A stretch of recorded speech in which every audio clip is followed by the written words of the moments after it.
Halo semuanya, perkenalkan nama saya Angelina Marciana Yuta Asa, mahasiswa semester 4 dengan NIM 2301060052, Prodi Pendidikan Kimia kelas B, Universitas Nusa Cendana. Nah, pada kesempatan ini saya akan menjelaskan langkah-langkah modul ajar kimia dengan topik reaksi pembatas. Modul ajar ini dirancang untuk siswa SMA kelas 11. Modul ini disusun untuk mendukung implementasi kurikulum merdeka dengan fokus pada penguatan konsep reaksi kimia melalui pendekatan konseptual dan pembelajaran berbasis masalah.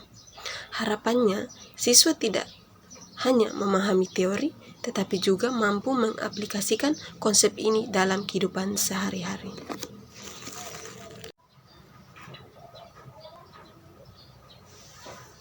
A. Identitas modul. Judul modul reaksi pembatas. Penyusun modul Angelina Marciana Yuta Asa, Satuan Pendidikan SMA. Mata pelajaran kimia kelas 11 fase F. Topik yang diambil reaksi pembatas. Alokasi waktu yang digunakan 2 jam pelajaran 1 kali 45 menit. B. Kompetensi awal.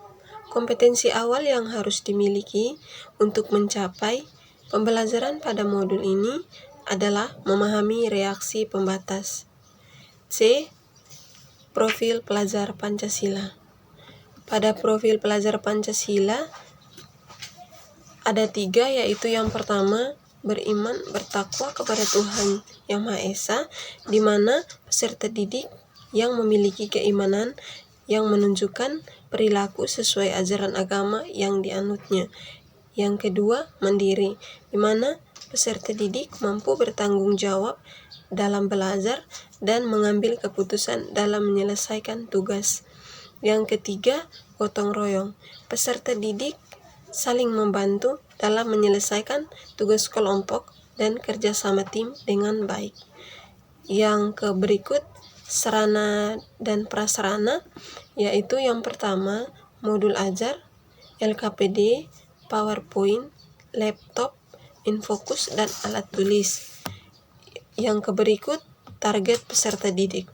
Target peserta didik yang pertama, peserta didik pada umumnya tidak memiliki kesulitan dalam mencerna dan memahami materi ajar.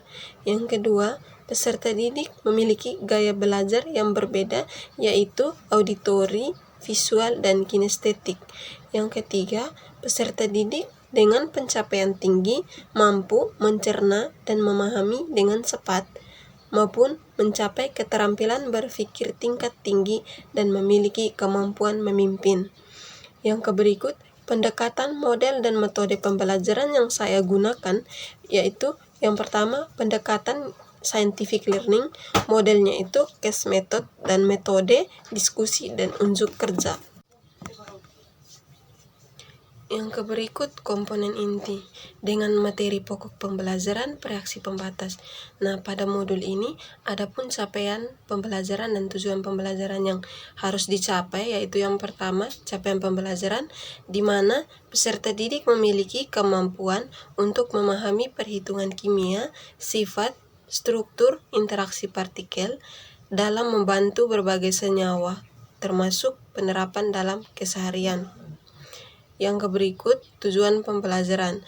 Tujuan pembelajaran pada modul ini yang harus dicapai ada 2 tujuan, yaitu yang pertama, menganalisis hasil reaksi pembatas melalui perhitungan kimia dengan baik.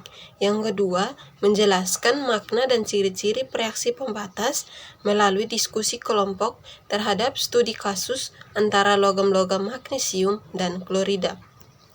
Nah, pada modul ini adapun pemahaman bermakna, yaitu mengetahui secara mendalam bagaimana penerapan reaksi pembatas dalam kehidupan nyata. F. Kegiatan pembelajaran, di mana pada kegiatan pendahuluan ini guru menyapa siswa dengan cara menanyakan kabar masing-masing dan peserta didik bersama guru saling memberi dan menjawab salam. Kemudian, peserta didik dan guru berdoa untuk memulai pembelajaran. Doa ini dipimpin oleh salah satu siswa. Kemudian, guru mengecek kehadiran siswa. Setelah mengecek kehadiran siswa, peserta didik menyimak penyampaian cakupan materi, tujuan pembelajaran, model pembelajaran, dan teknik penilaian yang akan dicapai dalam pembelajaran ini. Yang berikut, kegiatan inti pada modul. Kegiatan inti pada modul metode kasus ini, langkah-langkahnya sebagai berikut. Yang pertama, pemilihan kasus. Pada pemilihan kasus ini, di mana siswa diberikan salah satu masalah, contohnya proses pembuatan agar-agar, diminta peserta didik untuk menyelesaikan masalah mengenai proses pembuatan agar-agar tersebut. Yang kedua, penyampaian kasus. Pada penyampaian kasus ini, guru menyajikan kasus kepada peserta didik secara tertulis. Kemudian, peserta didik diminta untuk membaca dan memahami kasus tersebut. Yang berikut, diskusi dan analisis. Pada diskusi dan analisis ini, peserta didik duduk dalam bentuk kelompok, kemudian mengerjakan LKPD yang diberikan guru. Dan peserta didik diminta untuk memecahkan masalah, menganalisis hasil reaksi pembatas melalui perhitungan kimia. Kemudian, peserta didik diminta untuk menentukan mana yang terjadi reaksi pembatas dan memberikan alasan mengenai kasus tersebut. Yang keempat, penentuan solusi. Pada penentuan solusi ini, peserta didik diminta untuk menyusun atau memberikan solusi terkait kasus tersebut.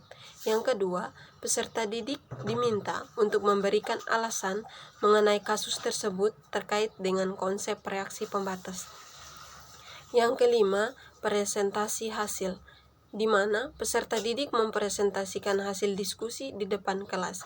Yang keenam, diskusi kelas, di mana peserta didik dari kelompok yang lain memberikan pertanyaan atau saran terhadap jawaban kelompok yang presentasi jika diperlukan. Kemudian evaluasi, di mana peserta didik menetralisasikan hasil kesimpulan materi tentang reaksi pembatas. Kemudian peserta didik mengumpulkan LKPD yang sudah mereka isi pada guru sebagai portofolio mereka. Dan guru memberikan penguatan dan evaluasi dari hasil diskusi yang dilakukan setiap kelompok.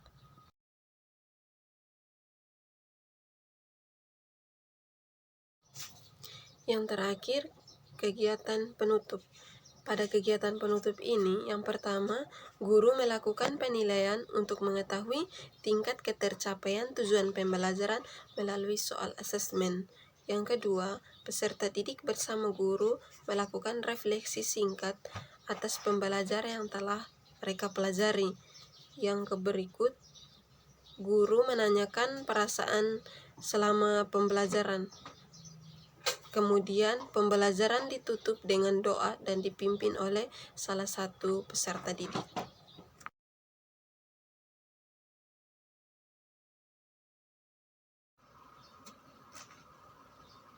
Yang berikut pada rubrik penilaian. Pada rubrik penilaian ini menggunakan dua penilaian, yaitu yang pertama penilaian uraian, yang kedua penilaian presentasi, di mana pada rubrik ini menggunakan skor 1-4 dengan skala skor 4 sangat baik, skor 3 baik, skor 2 cukup baik, dan skor 1 kurang baik. Nah, pada rubrik penilaian uraian ini diberikan contoh soal uraian reaksi pembatas dengan kriteria penilaian, yaitu yang pertama kualitas isi atau konten dengan skor 4, menjelaskan reaksi pembatas dengan benar dan lengkap serta menunjukkan pemahaman menyeluruh. Pada skor 3, menjelaskan cukup benar namun kurang lengkap. Pada skor 2, menjawab sebagian benar tapi tidak menunjukkan pemahaman yang utuh. Pada skor 1, tidak ada sama sekali konsep. Pada kriteria yang kedua, ketepatan perhitungan, di mana skor 4 jawaban tepat dan sesuai dengan jawaban, skor 3 jawaban benar namun ada sedikit kekeliruan. Skor 3, sebagian jawaban benar, namun tidak tepat. Skor 1, tidak ada jawaban sama sekali. Yang kedua, rubrik penilaian presentasi. Pada rubrik penilaian presentasi ini, kriteria yang harus dinilai yaitu yang pertama, analisis penalaran. Pada skor 4, hasil presentasi menunjukkan kemampuan menganalisis masalah dengan tepat. Pada skor 3, kemampuan menganalisis masalah cukup tepat, tetapi ada sedikit kekeliruan. Pada skor 2, analisis masalah cukup baik, tetapi kurang jelas. Pada skor 1, tidak ada kemampuan menganalisis masalah sama sekali. Yang kedua, keterampilan komunikasi. Pada keterampilan komunikasi ini, yang harus dinilai yaitu informasi disampaikan dengan jelas dan runtut dan mudah dipahami oleh audiens. Pada skor 3, sebagian besar informasi disampaikan dengan jelas dan cukup runtut. Pada skor 2, beberapa informasi tidak jelas atau membingungkan. Pada skor 1, informasi tidak jelas, membingungkan, dan tidak runtut. Pada kriteria yang ketiga, kerjasama dan kolaborasi tim. Pada skor 4, semua anggota aktif, kerjasama sangat baik, dan saling mendukung. Pada skor 3, sebagian besar aktif, kerjasama cukup baik. Pada skor 2, hanya beberapa yang aktif dan kerjasamanya kurang. Pada skor 1, tidak ada kerjasama sama sekali. Yang kriteria keempat, pemecahan masalah dan pengambilan keputusan. Pada skor 4, masalah dijelaskan dengan jelas, solusi bagus, dan keputusannya tepat. Pada skor 3, masalah cukup jelas, solusi sesuai, dan keputusan cukup jelas. Pada skor 2, masalah kurang jelas dan keputusan masih bimbang. Pada skor 1, masalah tidak jelas, tidak ada solusi, dan keputusannya tidak sesuai.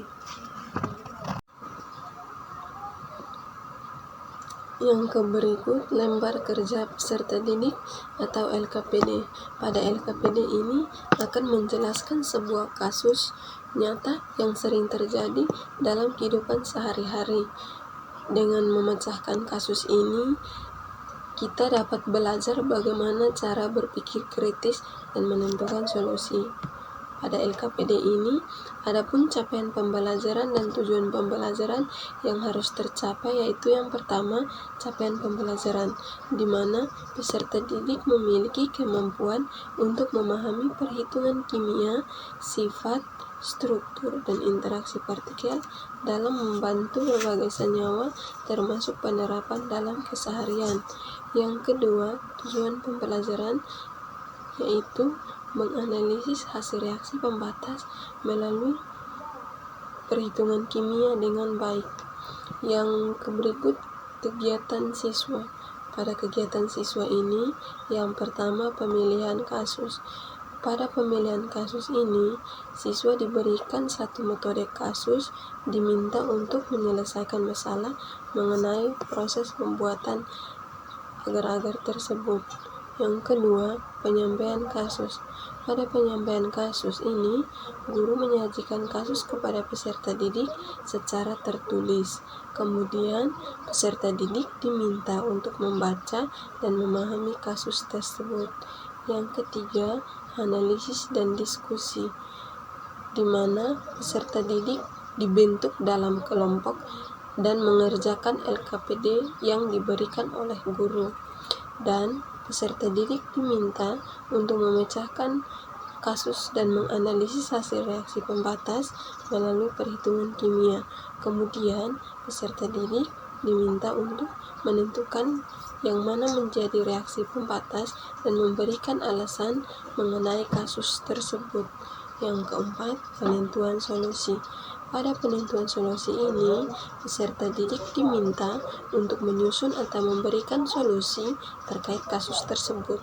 Kemudian, peserta didik diminta untuk memberikan alasan mengenai kasus tersebut terkait dengan konsep reaksi pembatas. Yang kelima, presentasi hasil, di mana peserta didik mempresentasikan hasil diskusi di depan kelas. Kemudian, yang keenam, diskusi kelas, yaitu peserta didik dari kelompok yang lain memberikan pertanyaan atau saran terhadap jawaban kepada kelompok yang presentasi.